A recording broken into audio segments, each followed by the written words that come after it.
Shalom, frère et sœurs Yacha, c'est encore Johnny. J'espère que vous allez bien et que le Tout-Puissant vous bénit, ou vous a béni, etc. Et aujourd'hui, on va faire une petite... bon, je parle toujours pour ceux qui, euh, qui sont vraiment du peuple du Créateur. Je ne parle pas pour tout le monde, mais bon, tout le monde peut écouter, mais je parle pas pour tout le monde. Donc, et je prétends pas connaître tout.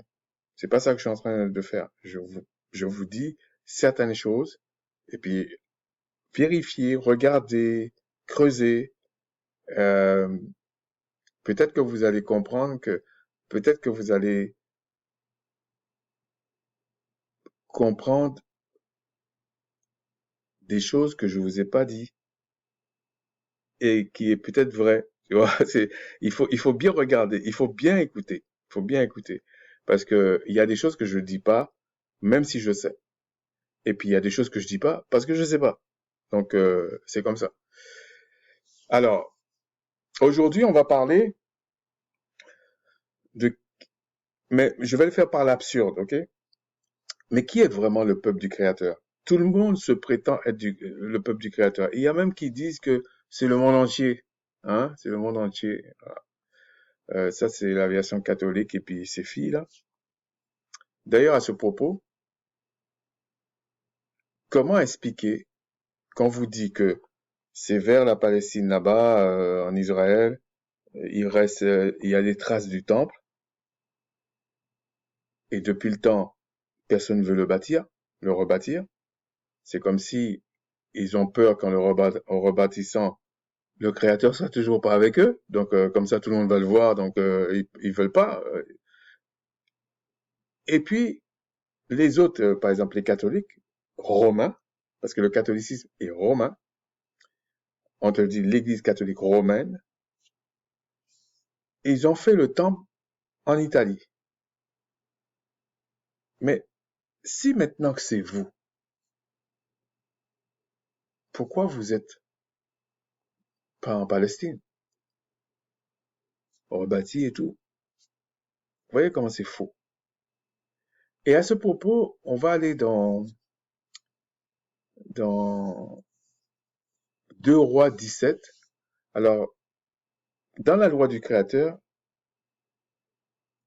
en gros, je schématise, hein, le Créateur a dit, si tu ne respectes pas le contrat euh, entre nous, je vais te chasser de la terre promise. Je vais te chasser de là. Et puis ça c'est arrivé. Euh, Même s'il a patienté, à un bout de moment, il les a chassés. Il a chassé par la Syrie. Et vous regardez ce qui est dit, 2 Rois 17, 24. Non, 26. 2 Rois 17, 26. On dit au roi d'Assyrie, les nations que tu as transportées et établies dans les villes de Samarie euh, ne connaissent pas la manière de servir le Dieu du pays. Il a envoyé contre elles des lions qui, qui, qui les font mourir parce qu'ils ne connaissent pas la manière de servir le Dieu du pays. En fait, c'est comme un être céleste, ok? Et eux, ils avaient aussi des cultes. Et il a fallu qu'on leur envoie, vous lisez la suite, hein, qu'on leur envoie un prêtre, donc un sacrificateur, pour les enseigner la loi, les commandements, les ordonnances, pour qu'ils les pratiquent. Mais ils l'ont pas fait vraiment clairement, euh, parce qu'en fait,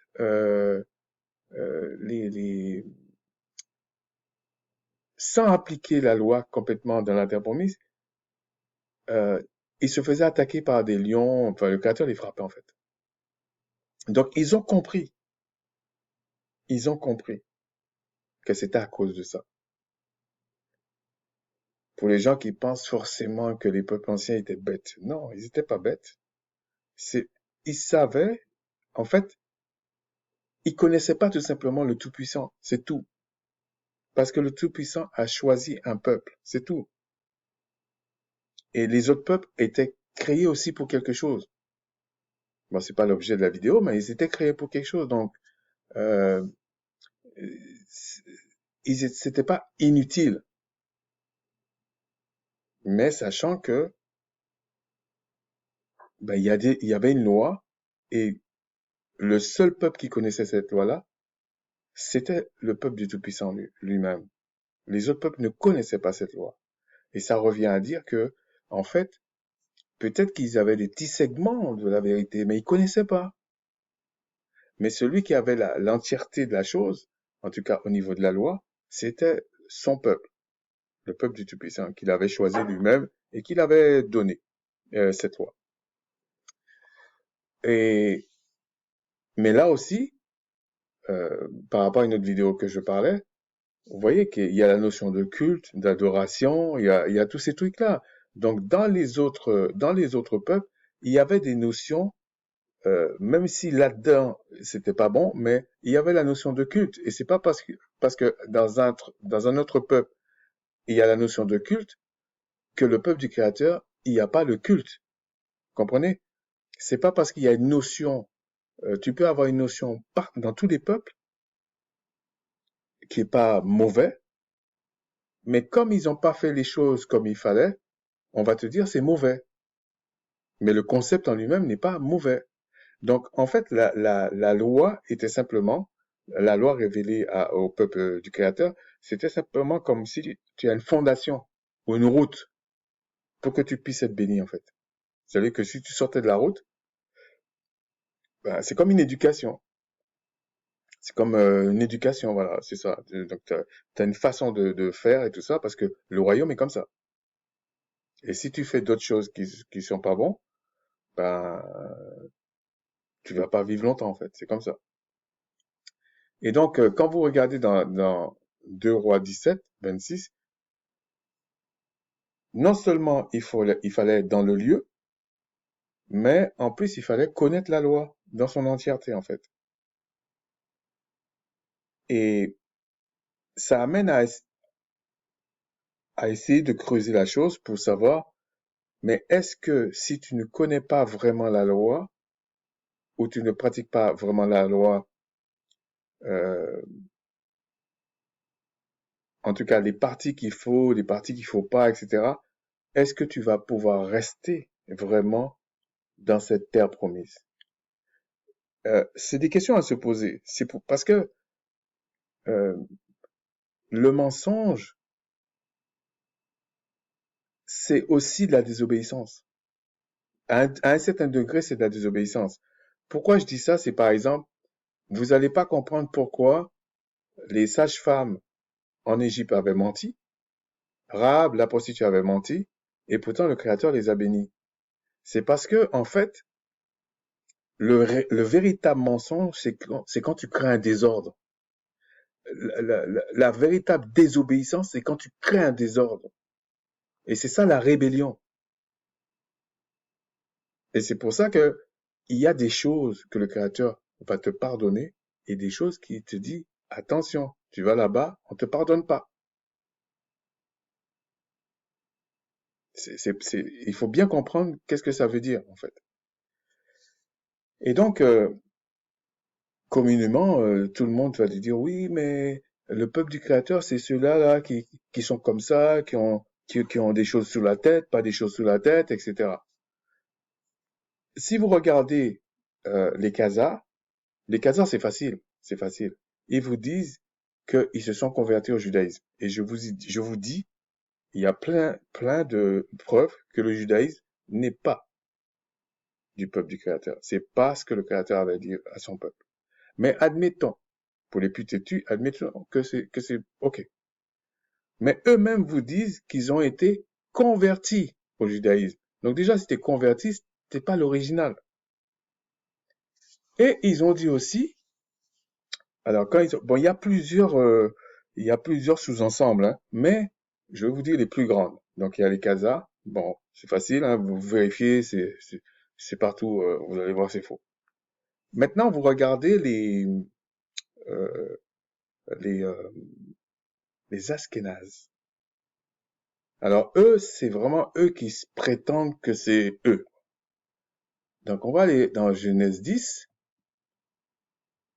Alors, dans Genèse 10. verset 3.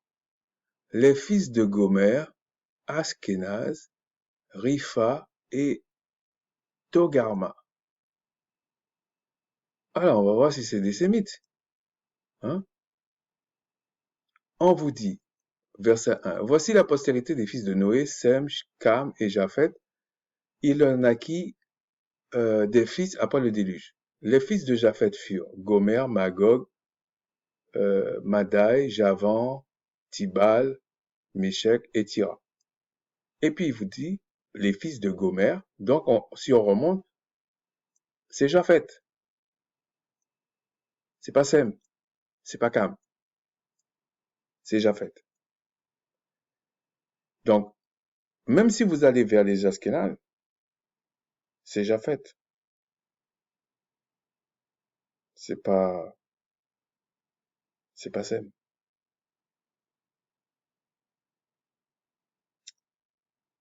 Donc tous ceux qui se disent qu'ils sont sémites en se basant sur les Ashkénazes ou sur les Khazars, c'est faux. C'est faux. C'est complètement faux. Alors, je dis ça pour les gens du Moyen-Orient, ceux qui sont d'Afrique du Nord, etc. Mais l'Afrique du Nord, c'est un peu plus compliqué parce que ils le savent qu'ils étaient d'abord euh, liés à la religion juive, enfin à la religion judaïque, et parce que ils s'opposaient à la religion euh, musulmane, et après ils sont revenus à la religion musulmane. Et j'en ai rencontré qui connaissent vraiment ça, qui m'ont dit non, non, c'est vrai. Je suis musulman aujourd'hui, mais je sais que parmi mes ancêtres, il y avait ceux qui étaient judaïques. Bon, ce que j'ai pas osé lui dire, c'est que vous n'êtes pas des sémites. C'est comme ça. Alors,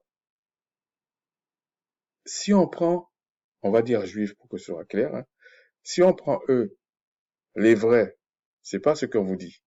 Si on prend les arabes, les vrais, c'est pas ce qu'on vous dit non plus. C'est pas vrai. Et c'est là que tu comprends que ce monde, c'est un monde de mensonges. Alors, pourquoi ça continue comme ça? C'est parce que c'est pas le temps pour certaines choses. Alors, il y a des choses vraiment euh, prophétiques arrêtées dans les tablettes des cieux et tout, qui va se produire, c'est comme une prédestination, ça va se produire.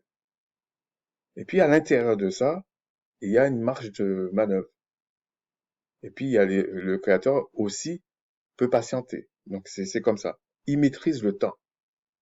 Comme ça, personne va dire des choses. D'ailleurs, il le dit lui-même, c'est lui seul qui prophétise.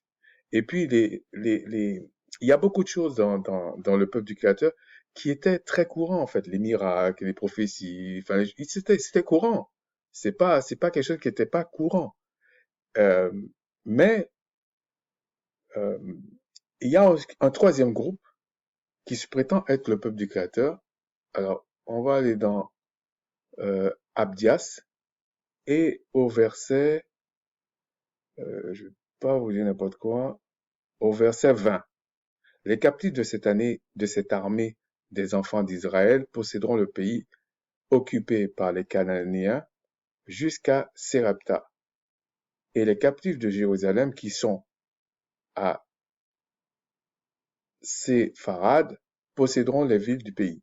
Et eux, surtout ceux qui viennent de l'Afrique du Nord, un peu de ce qu'ils appellent le Moyen-Orient, même ça, il y a sujet à caution là-dedans, hein, et ils se disent qu'ils sont séfarades.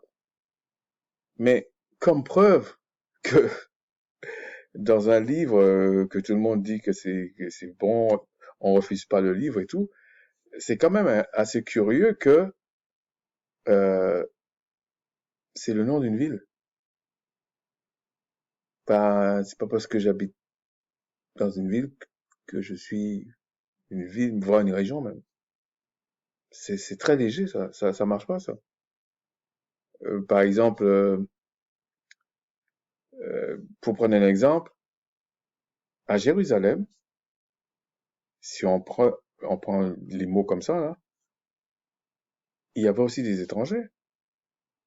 En Israël, il y avait aussi des étrangers. Est-ce à dire que c'était vraiment le peuple du Créateur qui était là? Non. Il pouvait dire j'habite à Jérusalem ou j'habite en Israël et c'était un étranger. Il n'a pas l'héritage de Jacob, il fait pas partie des alliances d'Abraham et tout ça. Il est étranger de tout ça. Ça veut pas dire qu'il ne pratiquait pas, mais il y a des choses qu'il n'avait pas. Parce que après plusieurs générations, c'est sûr qu'il peut connaître, puisqu'il vit avec eux, sans pour autant avoir vraiment l'héritage. Mais à ce moment-là, oui, tu peux me dire t'es séfarade, mais bon, t'as rien à voir avec eux, quoi. T'as rien à voir avec le peuple qui était vraiment là. Donc c'est pas vraiment des preuves, vraiment des preuves. Et je vous dis, le judaïsme, quand tu regardes par rapport à la loi et tout ça, le judaïsme n'est pas la loi du Créateur. Non. Donc après, euh, comme je vous dis, si vous croyez et que vous connaissez, il faut que tout le monde pense ce qu'il veut. Il croit que le Créateur, croyez, criez, pleurez, faites ce que vous voulez. Mais le Créateur va répondre qu'à ceux qui sont de son peuple. Donc à un moment donné, quand il va dire, bon, le bal est fini, ça va être fini. C'est comme ça. Euh, mais ce qui est un peu, des fois, un peu agaçant, c'est que dès qu'un mélanoderme dit quelque chose sur son histoire, et peu importe, hein, que ce soit l'Égypte, que ce soit, euh, on va dire, on va prendre ces termes-là, que ce soit l'Égypte, que ce soit Israël, que ce soit, peu importe, on va lui dire que tu es en train de voler l'histoire de quelqu'un d'autre.